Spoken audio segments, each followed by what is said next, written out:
The sun hung low over the Nevada desert, casting long shadows across the barren landscape. The air was dry and hot, carrying with it the faint scent of dust and sagebrush.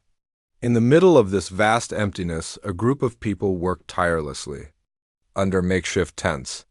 They were archaeologists, scientists, and researchers, all gathered for one purpose: to uncover something that had been buried beneath layers of earth for thousands of years.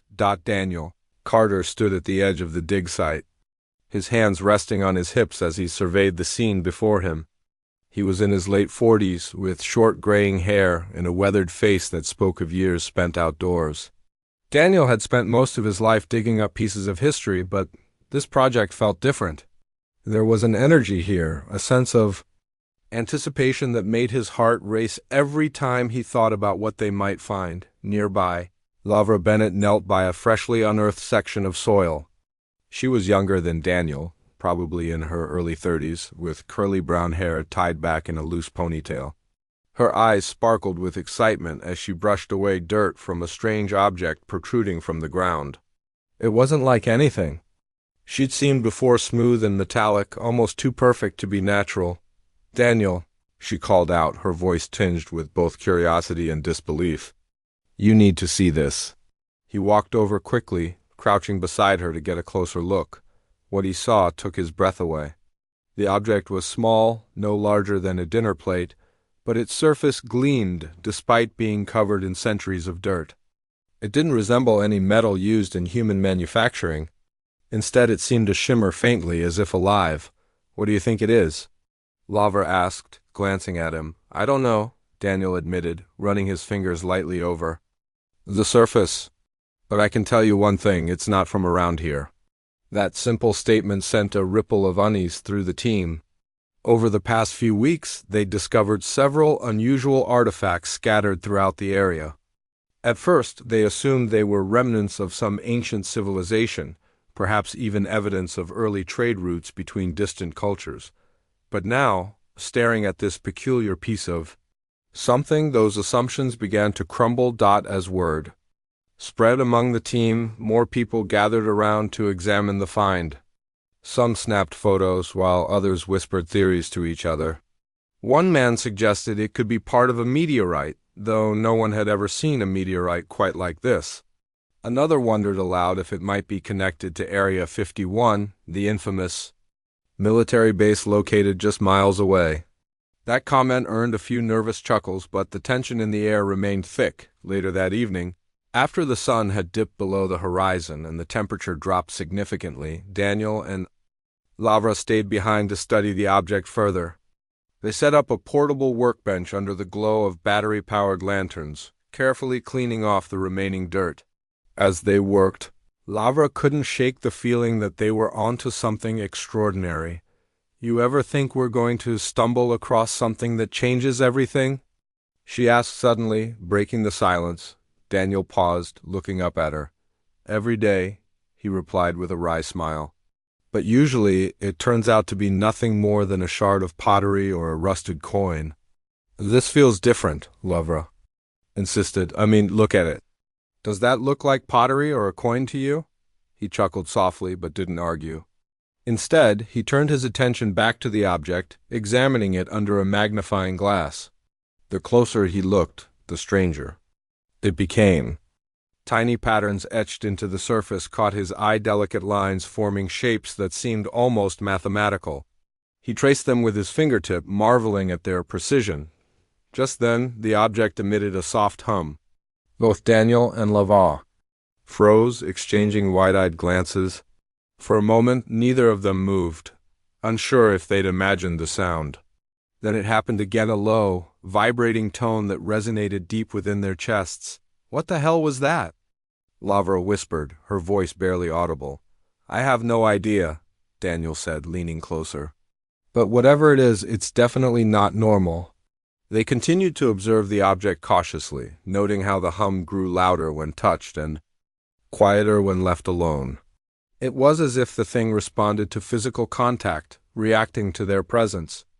This discovery only deepened the mystery surrounding it. Over the next few days, news of the artifact reached beyond the confines of the excavation site. Reports leaked to local media outlets, sparking widespread interest. Headlines blared phrases like "Ancient Mystery Uncovered" and "Is it alien?" Tourists flocked to the area, hoping to catch a glimpse of the mysterious find. Government officials arrived unannounced, demanding updates and requesting samples for analysis. Amidst the chaos, Daniel and Lavra tried to maintain focus. They knew they were standing on the brink of something monumental, but they also understood the risks involved. If this really was extraterrestrial technology, revealing it to the world could have unpredictable consequences. One night, as they sat together reviewing data collected from the artifact, Lavra voiced her concerns. "What happens if we're wrong about this? What if telling everyone leads to panic or worse?" "We'll cross that bridge when we come to it," Daniel replied, though his tone betrayed a hint of uncertainty. "Right now, our job is to figure out exactly what we're dealing with." Little did they know, their actions had already set off a chain reaction far beyond Earth's atmosphere. Unknown to anyone, the artifact had begun emitting faint signals into space, the same signals that would soon attract the attention of beings who hadn't set foot on this planet in 30,000 years. Back at the dig site, the team pressed on, oblivious to the cosmic implications of their work. Each new discovery brought them closer to understanding the artifact's true nature, yet each step forward also raised more questions. Was it a message, a key, or something else entirely? For Daniel and Lavra, the answers lay hidden beneath layers of rock and sand waiting patiently to be unearthed. But as the days turned into weeks, they couldn't shake the growing sense that they weren't alone in their quest. Somewhere out there, someone or something was watching, waiting, and preparing to make contact. And when that moment came, nothing would ever be the same again. The days following the discovery of the strange artifact were filled with a mix of excitement and unease. The team at the excavation site worked tirelessly, trying to uncover more clues about its origin. Daniel Carter and Lavra Bennett spent long hours studying the object, running tests, and documenting every detail. But as they delved deeper into their research, odd things began happening around them. At first, it was small stuff, things that could easily be dismissed as coincidence. Tools left out overnight would sometimes move slightly as if nudged by an invisible hand. Lights flickered in the portable generators powering the camp, even though the equipment was brand new and functioning perfectly. Some members of the team reported hearing faint humming sounds late at night, similar to the noise the artifact had made when they touched it. No one could explain it, but everyone felt it, the sense that something unusual was going on. Then came the sightings. People living near the dig site started reporting strange lights in the sky. Bright orbs hovered silently above the desert, moving erratically before vanishing without a trace. Farmers complained about livestock acting strangely. Cows refused to eat, horses bolted for no reason, and chickens stopped laying eggs. One rancher claimed his cattle had been found lying lifeless in the fields, not dead but completely drained of energy, as though something had sucked the vitality right out of them. Word of these events spread quickly, drawing attention from all corners of the country. News crews arrived, setting up cameras and microphones to capture interviews with locals and scientists alike. Online forums buzzed with speculation. Some people thought it was a government experiment gone wrong. Others believed it was proof of extraterrestrial life. Conspiracy theories ran rampant, fueled by fear and curiosity. Back at the dig site, tensions grew among the team. A few members wanted to shut down operations entirely, convinced that continuing to study the artifact was too dangerous. Others, including Daniel and Lavra, argued that abandoning the project now would mean losing a once-in-a-lifetime opportunity to learn something incredible. They knew the risks, but they also couldn't ignore the importance of what they were uncovering. One evening, after most of the team had gone to bed, Lavra stayed behind to examine the artifact again. She sat alone under the dim glow of a lantern, her notebook open beside her. For reasons she couldn't explain, she felt drawn to the object, compelled to understand it. As she reached out to touch it, the hum returned louder this time, resonating Through the stillness of the desert night, Lavra froze, her hand hovering just above the surface. The sound seemed alive, pulsing in rhythm with her heartbeat. Suddenly, the artifact began to glow faintly, casting an eerie light across the tent. Startled, she pulled her hand back, but the glow didn't fade. Instead, it intensified, filling the space with a soft, otherworldly radiance. "What's going on?" Daniel's voice startled her. He had heard the hum from this tent and rushed. Over, concern etched on his face. "I don't know," Lavra whispered, unable to take her eyes off the artifact. "It's doing it again." Before either of them could react further, the ground beneath their feet trembled lightly. At first they thought it might be an earthquake, but the shaking wasn't violent, it was rhythmic, almost like footsteps. Then, from beyond the horizon, a deep rumble echoed through the air. Growing louder with each passing second, Daniel grabbed a flashlight and stepped outside, Lavra close behind him. What they saw left them speechless. Massive shapes loomed against the starlit sky, descending slowly toward the desert floor. They were ships, enormous, sleek vessels unlike anything human-made. Their surfaces shimmered with iridescent colors, reflecting the moonlight in ways that made them appear almost liquid. The ships moved silently, exuding an aura of power and mystery. "Oh my God," Lavra breathed, clutching Daniel's arm. "They're here?" The ships stopped high above the dig site, hovering motionless like metallic mountains. For several moments, nothing happened. The world seemed to hold its breath, waiting. Then a beam of light shot down from one of the vessels, illuminating the area where the artifact lay. From within the light, a figure materialized, a tall, slender being with pale skin and large, almond-shaped eyes. Its features were humanoid, but distinctly alien, with elongated limbs and smooth, featureless faces. It wore a flowing robe-like garment that shimmered like the ships themselves. Behind it, holographic projections appeared, displaying symbols and images that pulsed with vibrant colors. The being raised a hand, and the hum from the artifact ceased instantly. Everyone at the site stood frozen, staring in awe and terror at the visitor. Finally, a voice spoke not aloud, but directly inside their minds. It was calm and measured, yet carried an undeniable authority. "We are the Velari," the voice said. "We have come for what is ours." Daniel stepped forward cautiously, his heart pounding. "What do you mean?" he asked, his voice steady.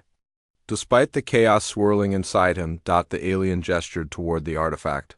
"This belongs to us. It is part of a vessel lost long ago, a vessel that lies buried beneath your world." Lavra exchanged a glance with Daniel, her mind racing. "Buried beneath the earth? That couldn't be possible, could it? Why now?" Daniel asked. "If this ship has been here for so long, why are you coming back for it now?" The alien paused, as if considering how much to reveal. "Your actions awakened it," it replied. "The signals it emitted reached us across the stars. We followed them here." A murmur rippled through the crowd of onlookers. Someone shouted, "You can't. Just take it. This is our planet." The alien turned its gaze toward the speaker, its expression unreadable. "We do not wish to harm you," it said, "but we must recover what is ours. Our ancestors brought this vessel here many cycles ago. It is ancient, yet vital to our survival." Daniel held up a hand, trying to keep the situation from escalating. "Look, we need time to process this. You can't expect us to hand it over without understanding the full story." The alien tilted its head slightly, as if intrigued by Daniel's response. "Very well," it said. "We will wait. But know this, the vessel is deeply embedded in your world. Removing it will require great care and cooperation." With that, the holograms faded, and the light retracted back into the ship. The massive vessels remained suspended in the air for a few more moments before ascending gracefully into the sky, disappearing as suddenly as they had arrived. As the dust settled, the reality of what had just happened began to sink in. The Velari had come for the artifact and possibly much more. Their claim that the object was part of a larger ship buried beneath the earth sent shockwaves through the scientific community and governments worldwide. If true, it meant humanity had been living atop alien technology for thousands of years. Without realizing it, for Daniel and Lavra, the encounter raised countless questions. Who were the Velari? What did they truly want, and what secrets did the buried ship hold? Over the next few days, the news dominated headlines across the globe. Governments scrambled to respond, unsure whether to cooperate or resist. Military forces mobilized, taking positions around the dig site in case the aliens returned. Scientists debated the implications of the discovery, while conspiracy theorists spun wild tales about hidden agendas and secret experiments. Amidst the chaos, Daniel and Lavra found themselves thrust into the spotlight. Reporters hounded them for interviews, eager to hear first-hand accounts of the alien visitation. Government officials demanded updates, pressuring them to provide answers they didn't yet have. Despite the mounting pressure, they remained focused on the task at hand, unraveling the mystery of the artifact and the ship it belonged to. Late one night, as the camp grew quiet, Lavra sat alone with her thoughts. She stared at the artifact, now glowing faintly once more, and wondered about the beings who had created it. Were they truly benevolent as they claimed? Or was there another motive behind their sudden reappearance? "Do you think they'll come back?" she asked Daniel, who had joined her outside. "They'll come back," he said firmly. "And when they do, we'd better be ready." Lavra nodded, determination replacing her earlier uncertainty. Whatever lay ahead, she knew one thing for certain. Humanity's understanding of its place in the universe had changed forever. And she and Daniel were at the center of it all. As the stars twinkled overhead, the desert stretched endlessly around them, a silent witness to the unfolding drama. Somewhere out there, the Velari waited, watching and planning their next move. For now, the artifact remained in human hands, but for how long, no one could say. The days that followed the Velari's appearance were a whirlwind of confusion, fear, and division. The world had been thrown into chaos by the revelation that an alien ship lay buried beneath the earth, intertwined with human civilization. Governments, scientists, and ordinary people struggled to make sense of what it all meant. For Daniel Carter and Lavra Bennett, the pressure was immense. They found themselves caught in the middle of a global debate, their every move scrutinized by both allies and adversaries. At the excavation site, tensions ran high. Military personnel patrolled the area, their presence a constant reminder of the uncertainty hanging over everyone. Some members of the team wanted to cooperate fully with the Velari, believing that sharing knowledge could lead to incredible advancements for humanity. Others argued that trusting the aliens was too risky, fearing they might have hidden motives. Lavra leaned toward cooperation.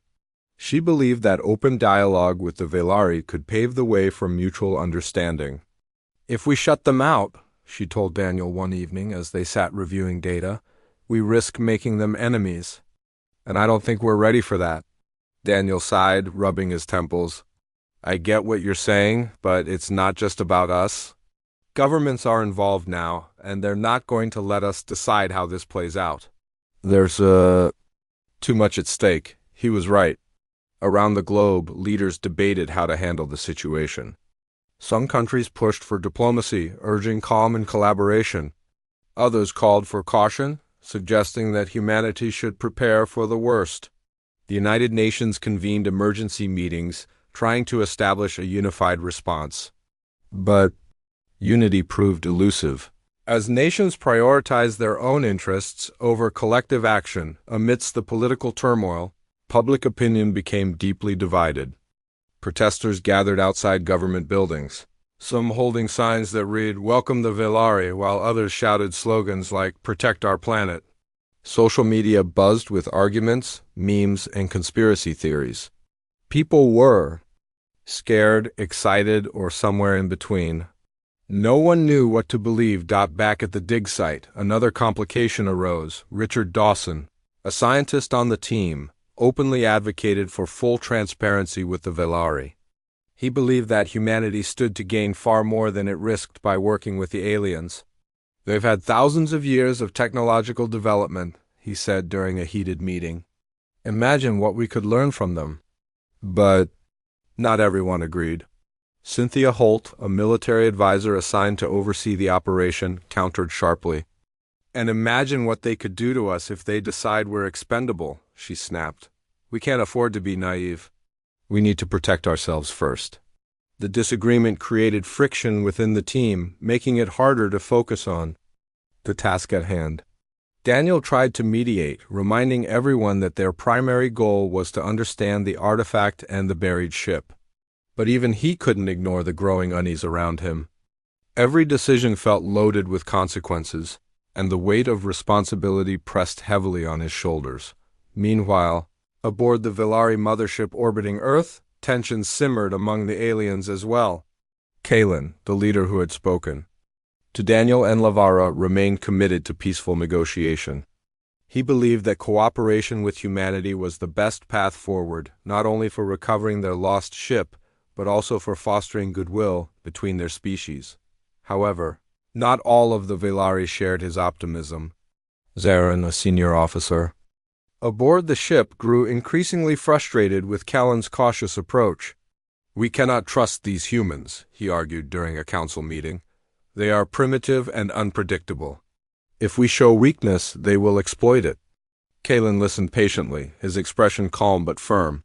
Our ancestors lived among them once, he reminded the council. They helped us survive when our ship crashed here. We owe them respect, and caution does not mean weakness. Zaran bristled at the mention of the past. To him, it was irrelevant. All that mattered was reclaiming the ship and ensuring the Villari's continued dominance.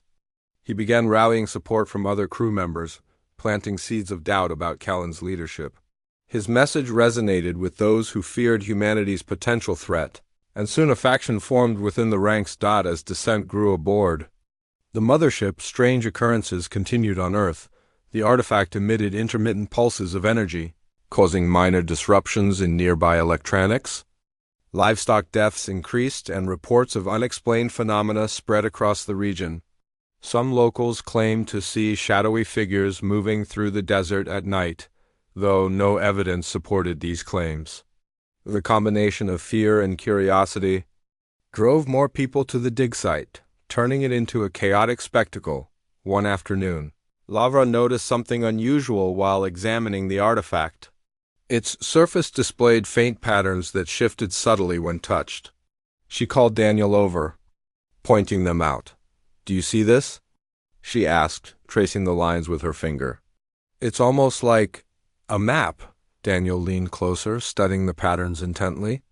You think it's showing where the rest of the ship is? It's possible, Lavra replied. If we can decode it, maybe we can figure out how deep the ship goes or what parts of it are still functional. Excited by the prospect, they decided to share their findings with the rest of the team. But before they could, an unexpected visitor arrived at the site, a representative from the U.S. government named Rachel Meyer. She introduced herself as a liaison, tasked with coordinating communication between the excavation team and federal authorities. Rachel wasted no time getting down to business. We need updates on everything you've discovered so far, she said briskly. And I'm authorized to take possession of the artifact if necessary. Daniel frowned, sensing trouble. That's not going to happen, he said firmly. This artifact is part of our research, and removing it could jeopardize everything we've worked for. Rachel crossed her arms, her tone hardening. Dr. Carter, let me be clear. This isn't just about your research anymore. It's about national security. If the Villari come back, we need to be prepared. Lavra stepped in, trying to diffuse the tension. We understand the stakes, Ms. Meyer, but taking the artifact won't solve anything. It's better if we keep studying it here, where we have access to the dig site. After a tense exchange, Rachel reluctantly backed down for now. But her presence served as a reminder that external forces were influencing the situation in ways Daniel and Lavra couldn't control. That night, as the camp quieted down, Lavra and Daniel stayed up late discussing their options. We're running out of time, Lavra said quietly. If we don't find a way to work with the Villari soon, someone else will step in and make decisions for us. I know, Daniel replied, staring at the artifact glowing faintly on the table. But how do we convince everyone to trust them? Especially when there's so much fear driving the conversation? Before they could answer that question, the artifact pulsed brightly, startling them both. This time, the light formed coherent shapes images projected onto the walls of the tent. They depicted scenes of Earth's distant past, showing landscapes vastly different from today. Humans and Velari ancestors appeared together, interacting peacefully. Buildings rose from the ground, blending organic and metallic designs seamlessly. Daniel and Lavra watched in stunned silence as the images unfolded, revealing a history neither of them had imagined. The Velari hadn't simply crashed on Earth, they had integrated with early human civilizations, teaching them skills and technologies that shaped the course of history. Over time, the two groups had parted ways, leaving behind fragments of their shared legacy. When the projections faded, Lavra turned to Daniel, her eyes wide. "This changes everything," she whispered. "The Velari aren't just visitors, they're part of our story." Word of the discovery spread quickly, reaching the Velari as well. When Kalen learned about the artifact's revelations, he saw it as an opportunity to strengthen ties with humanity. "They must see this," he told his council. "It proves that we are connected, not adversaries, but kin." Zarin, however, viewed the situation differently. To him, the images confirmed his suspicions. Humanity was weak and dependent, traits that made them unfit for equality. Determined to seize control, he began secretly planning a coup, aiming to overthrow Kalen and assert his authority. As events unfolded both on Earth and in space, the stage was set for a confrontation that would determine the fate of two worlds. For Daniel and Lava, the challenge ahead was daunting, but they knew one thing for certain: the choices they made next would shape the future of humanity forever. The revelation of the artifact's projections changed everything. For Daniel Carter and Lavra Bennett, it was both a breakthrough and a burden. The images showed undeniable proof that the Velari had once lived alongside early humans, blending their knowledge and technology with Earth's ancient civilizations. This wasn't just a story of alien visitors. It was a story of shared history. But as much as the discovery brought clarity, it also deepened the divide between those who wanted peace and those who feared betrayal. News of the projections leaked quickly, spreading like wildfire across the globe.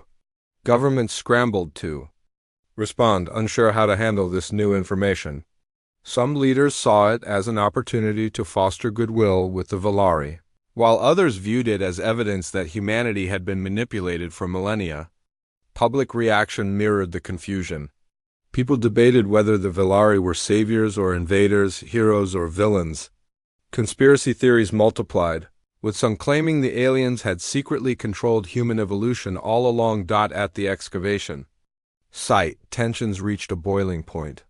Military advisors like Cynthia Holt argued that the Velari's return posed a direct threat to national security. If they helped shape our past, what's stopping them from shaping our future? She demanded during a heated meeting. We can't trust them. Richard Dawson, on the other hand, remained steadfast in his belief that cooperation was the only way forward. They didn't enslave us or destroy us, he countered. They worked with us. Doesn't that say something about their intentions? Daniel tried to keep the group focused, but it was becoming harder by the day. Every argument felt like a step closer to conflict, and every decision carried the weight of potential disaster. Laval, meanwhile, poured her energy into studying the artifact further. She hoped that understanding its secrets might offer a path toward resolution, or at least buy them more time. One evening, as the sun dipped below the horizon, Laval made a startling discovery. While examining the artifact under different wavelengths of light, she noticed faint etchings on its surface that hadn't been visible before. These markings seemed to form a sequence, a pattern that repeated itself in cycles. It reminded her of a code. Daniel, come look at this, she said, her voice tinged with excitement. He joined her immediately, peering over her shoulder. What is it? I think it's some kind of instruction, she explained. Maybe a way to communicate directly with the ship or even the Velari. They spent hours deciphering the pattern, testing various combinations until the artifact responded with a soft hum. This time, the sound was accompanied by a beam of light that shot upward into the sky.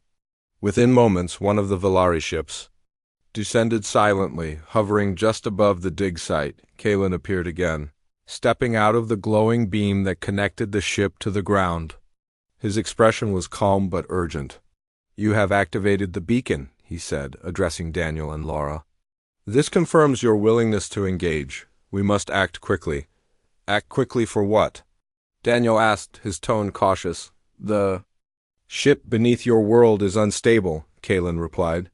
"Its systems are reactivating after millennia of dormancy. If left unchecked, it could cause catastrophic damage to both your planet and ours." The news sent shockwaves through the team. Until now, they had assumed the buried ship was inert, nothing more than a relic of the past.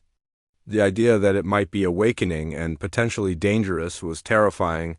"We need access to the core of the ship," Kalen continued. "Only then can we stabilize it, but time is short.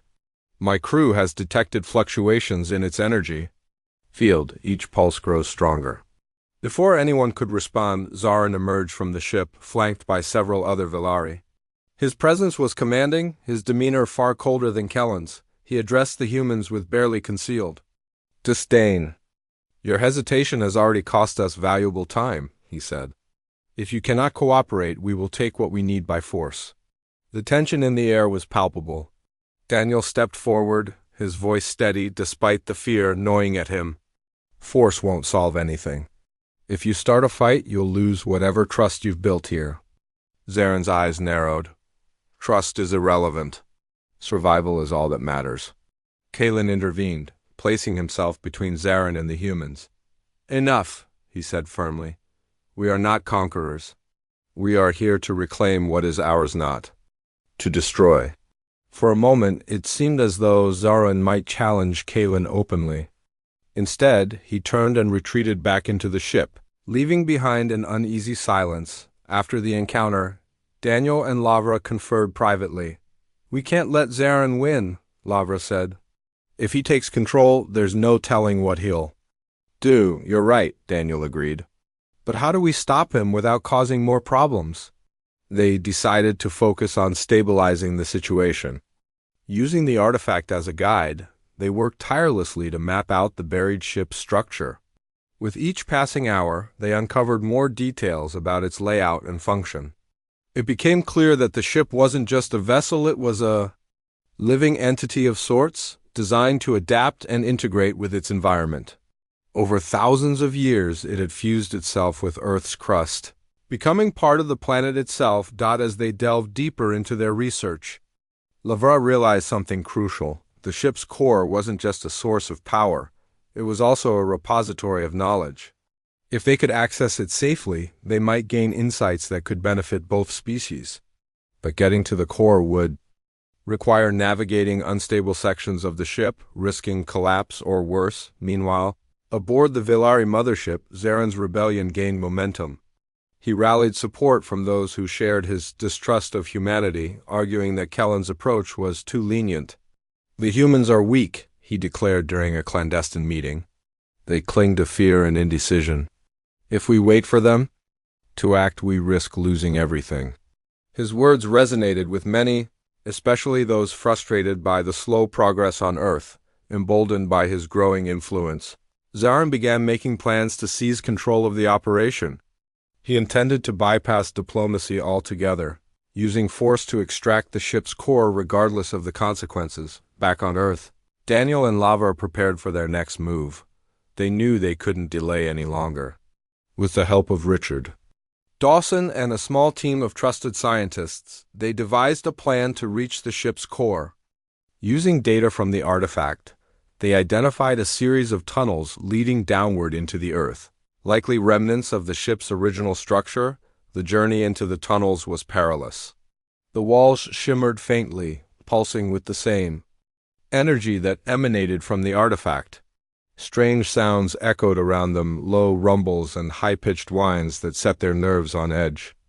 At times, the ground trembled beneath their feet, reminding them of the instability they faced. Despite the danger, they pressed on.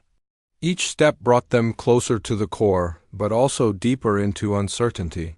When they finally reached their destination, They found themselves standing before a massive chamber filled with swirling lights and intricate machinery. In the center of the room lay the Korra glowing orb suspended in midair, radiating waves of energy. "It's beautiful," Lavar whispered. "Awestruck and dangerous," Daniel added grimly. "Let's hope we know what we're doing." As they worked to interface with the core, alarms blared suddenly, echoing through the chamber. Above them, the Velari mothership split in two, with Kellen's loyalists facing off against Zaren's faction. A fierce battle erupted in the skies, shaking the ground below. Realizing they were running out of time, Daniel and Lavar activated the core's stabilization protocols. The process was complex, requiring precise inputs based on the artifact's patterns.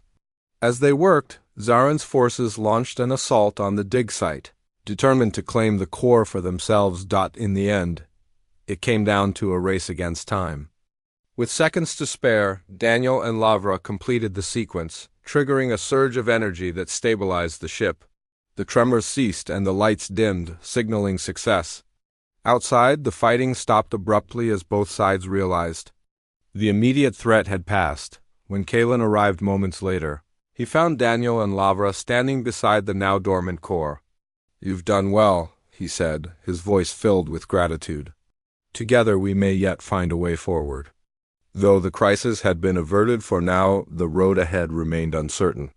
Humanity and the Velari still had much to learn about each other. But for the first time, there was hope that their shared history might lead to a brighter future. The stabilization of the buried ship marked a turning point, but it didn't bring an end to the challenges facing humanity and the Velari. The battle in the skies above the dig site had left scars both physical and emotional. Kellen's leadership had been tested, and though he retained control of the majority of his crew, Zaren's rebellion lingered as a reminder of the divisions within their ranks. On Earth, governments and citizens alike were still grappling with the implications of what had happened. For Daniel Carter and Lavra Bennett, the fight wasn't over, it was just beginning. In the days following the crisis, Kalen called for a meeting between the Velari and key human representatives. He believed that transparency and cooperation were the only ways to move forward. "We have shared this planet before," he said during the gathering, his voice calm but firm. "It is time we learn to do so again." Daniel and Lavra were invited to speak on behalf of the excavation team. They stood side by side, addressing a room filled with scientists, military advisors, government officials, and Velari delegates. Lavra spoke first, her words chosen carefully to bridge the gap between fear and understanding. "The ship beneath us isn't just a relic of your past," she began. "It's proof that our histories are intertwined. You helped shape our world once, and now we have a chance to build something new together." Her statement drew mixed reactions.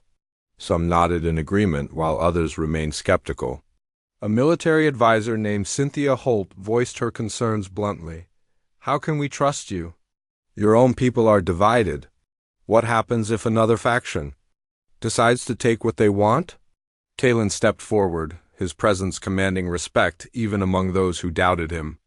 "Trust must be earned," he admitted, "and we understand your fears. But know this, the ship is not a weapon. It is a tool, a gift from our ancestors meant to preserve life, not destroy it. We seek only to reclaim what is ours and ensure its safekeeping." Daniel added his perspective, emphasizing the importance of collaboration. "This isn't about giving up control or surrendering resources," he said. "It's about finding common ground. If we work together, we can unlock knowledge that benefits both of us." The meeting ended without a clear resolution, but it planted seeds of hope. Slowly, discussions shifted from confrontation to cooperation.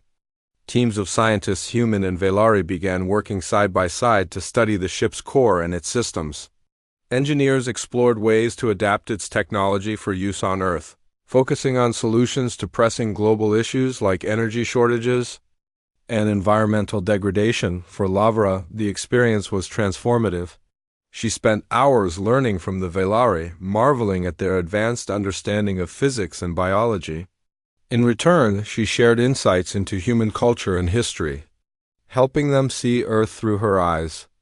Over time, she formed a bond with one of the Villari engineers, a quiet individual named Silva who seemed genuinely curious about humanity. Their conversations often stretched late into the night, bridging the gap between two vastly different worlds. Daniel, meanwhile, focused on mediating disputes between factions on both sides. He worked closely with Kalen to address lingering distrust, ensuring that progress wasn't derailed by misunderstandings. His efforts paid off when Zaren's rebellion finally collapsed under the weight of internal dissent. Many of Zaren's followers came to realize that hostility would achieve nothing, and they reluctantly pledged loyalty to Kalen once more. Despite these victories, challenges remained. Public opinion on Earth continued to fluctuate, swayed by sensational headlines and misinformation. Protesters gathered outside the dig site, some demanding the Villari leave immediately, while others argued for full integration of their technology into human society. Governments struggled to balance public sentiment with the potential benefits of collaboration, leading to heated debates in legislative chambers worldwide. One evening, as Daniel and Lavra sat together under the starlit desert sky, they reflected on everything that had transpired. "Do you think we'll ever truly understand each other?" Lavra asked, her gaze fixed on the horizon. "I don't know," Daniel replied honestly, "but I think we're closer than we were before." "That has to count for something." Their conversation was interrupted by a sudden flash of light in the distance. Looking up, they saw one of the Villari ships descending gently toward the dig site. Kalen emerged, accompanied by Silva and several other delegates. His expression was solemn yet hopeful. "We have decided to remain here for now," Kalen announced. "Our ancestors chose this planet as their refuge, and perhaps it is fitting that we continue their legacy. Together, we will rebuild what was lost and forge a new path forward." The announcement sparked a wave of emotions. Some humans welcomed the decision, seeing it as an opportunity for growth and unity. Others feared the long-term consequences, worried that coexistence might lead to dependency or loss of identity. But amidst the uncertainty, there was also a sense of possibility, a chance to redefine what it meant to be part of a larger universe. Over the following months, humanity and the Villari embarked on a joint effort to stabilize and repurpose the buried ship. Its core became a hub of innovation, powering projects aimed at improving life on Earth. Renewable energy grids powered entire cities. Clean water systems revitalized arid regions, and medical breakthroughs saved countless lives. The ship's technology proved invaluable, offering solutions to problems that had plagued humanity for generations, but the collaboration went beyond practical applications. Art, music, and philosophy flourished as humans and Villari exchanged ideas and perspectives. Schools introduced lessons on Villari history and culture, fostering a deeper appreciation for their shared past. Festivals celebrated the blending of traditions, creating a tapestry of diversity that enriched both species. For Daniel and Lava, the journey had changed them in profound ways. They had started as archaeologists seeking answers about the past, but they ended up playing pivotal roles in shaping the future. Their work reminded them that discovery wasn't just about uncovering artifacts, it was about forging connections, building bridges, and embracing the unknown. As the years passed, Earth transformed into a haven for both humans and Villari. Cities adapted to incorporate alien architecture, blending seamlessly with natural landscapes. People walked side by side with beings who had once been strangers, united by a shared vision of peace and prosperity. The buried ship, once a source of fear and conflict, became a symbol of hope, a testament to what could be achieved when two worlds came together. Late one night, as Daniel stood gazing at the stars, he felt a deep sense of gratitude. Humanity's place in the cosmos had expanded far beyond what anyone had imagined. Earth was no longer just a home for one species. It was a sanctuary for all who sought refuge among the stars. Lavra joined him, her smile warm and reassuring. "What are you thinking about?" she asked softly. "The future," he replied, "and how lucky we are to be part of it." Together, they watched as a meteor streaked across the sky, leaving behind a trail of light. It was a reminder that No matter how much things changed, the universe would always hold mysteries waiting to be uncovered. And as long as there were people willing to explore those mysteries, the story of Earth and its place among the stars would continue to unfold.